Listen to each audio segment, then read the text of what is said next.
না না না নতুন কাজ অনেকে নতুন আছে সবাই তোরই জানে। নমস্কার, আমি পূজা দাস। তো আমার বাড়ি মাঝিঘাটে আছে।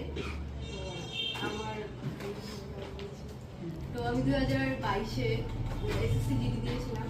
তো 2022-এ রান মেডিকেল কমপ্লিট করার মানে মেডিকেল কমপ্লিট হয়নি, মেডিকেল আনফিট করে দেয়। সবাইকে বলছি এটা। আর সবাই ছিল না, না সবাই ছিল না, অনেকে নতুন। হ্যাঁ, মেডিকেল আনফিট করে দেয়। তারপর 2023-এ তো 23-এ যখন আমাদের বাড়ির পাশে একটা দিদি আছে মাম্পিদি, তো ওর কাছে আমি শুনেছিলাম যে টার্গেট কোচিংয়ের কথা। তো তারপর আমি আসি, দাদার কাছে আসি।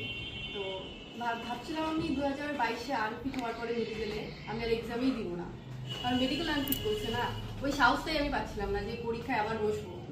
তো আমি ভাবলাম যে কোচিংয়ে ঢুকি আগে আমি, তারপর দিদি না দিই ডাব্লিউবি তো দিব, যেটাই হোক। তারপর আসলাম কোচিং, দাদাও দেখলো আমাকে।